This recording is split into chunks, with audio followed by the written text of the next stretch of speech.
apa-apa. Sehebat apapun manusia merancang rencana, ternyata bisa gagal. Padahal itu kajian rutin, jadwal rutin, sudah disusun bertahun-tahun, tetapi pada detik ini saya tidak hadir di majelis taklim karena dibatalkan oleh pengurus masjid. Dan saya bisa bermuajahah bil wujuh tanpa saya rencana sebelumnya hadir di tengah-tengah Bapak Ibu sekalian. Itu bukti bahwasanya manusia tidak bisa apa-apa. Walaupun sudah berencana, tetapi Allah tetap yang menentukan.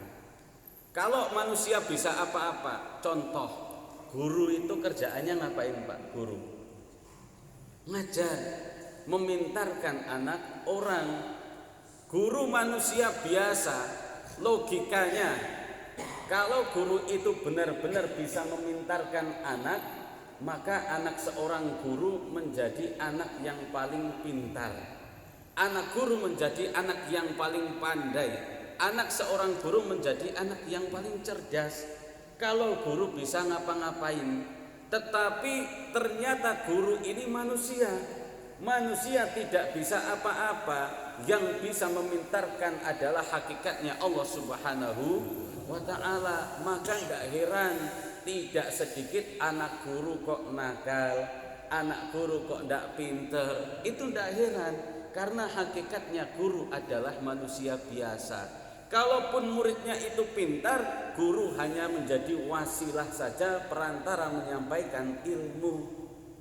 Dokter itu kerjaannya ngapain Pak dokter? Nyembuhkan orang sakit. Logikanya kalau dokter itu bisa benar-benar bisa menyembuhkan orang sakit, maka dokter itu menjadi manusia yang paling sehat, manusia yang tidak pernah sakit. Karena orang sakit datang kepada dia jadi sembuh. Orang sakit datang mengadu kasih obat sembuh. Itu dokter. Kalau dokter manusia yang bisa segalanya, yang bisa menyembuhkan sakit, maka dokter ini menjadi manusia yang paling sehat, manusia yang tidak pernah sakit, manusia yang paling panjang umurnya. Karena kalau mau ada penyakit dia sudah tahu obatnya, bisa menyembuhkan sendiri. Tetapi buktinya tidak sedikit dokter yang masuk angin. Tidak sedikit dokter juga bisa batuk. Tidak sedikit dokter juga bisa kena stroke. Bahkan tidak sedikit dokter itu mati muda. Itu bukti dokter itu manusia biasa. Manusia biasa tidak bisa apa-apa. Yang menyembuhkan hakikatnya Allah Subhanahu wa ta'ala. Tukang bangunan itu kerjaannya ngapain Pak? Tukang bangunan bangun rumah. Bahkan rumah presiden, rumah menteri, rumah pejabat, rumah konglomerat, yang bangun siapa? Tukang bangunan. Masjid ini yang bangun siapa? Tukang bangunan. Tukang bangunan yang kerjaannya itu membangun tempat-tempat mewah, tempat-tempat megah.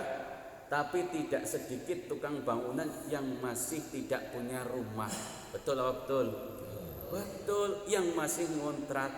Padahal kerjaannya bangun rumah, tetapi tidak punya rumah.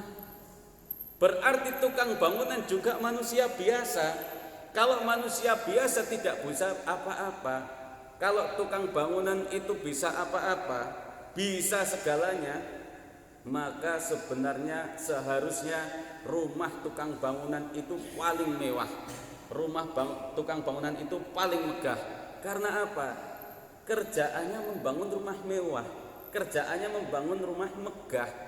Tetapi nampaknya Allah ingin memberi iktibar, manusia itu tidak bisa apa-apa, hanya Allah yang bisa segalanya. Maka Imam Ibnu Athaillah As-Sakandari mengatakan seperti ini Pak. Ma matlabun anta talibuhu bi rabbika wala tayassara matlabun anta talibuhu bi nafsika. Kalau kita bersandar ke Allah, tidak ada yang tidak mungkin. Sesuatu yang berat akan menjadi ringan jika kita sandarkan kepada Allah.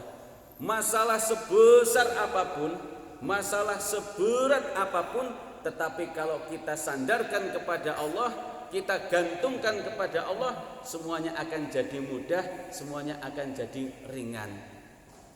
Wala tayassara matlabun anta talibuhu binafsika. Tetapi kalau di hati kita mempunyai sombong, ada merasa sombong, merasa bisa, kita mampu untuk menyelesaikannya sendiri.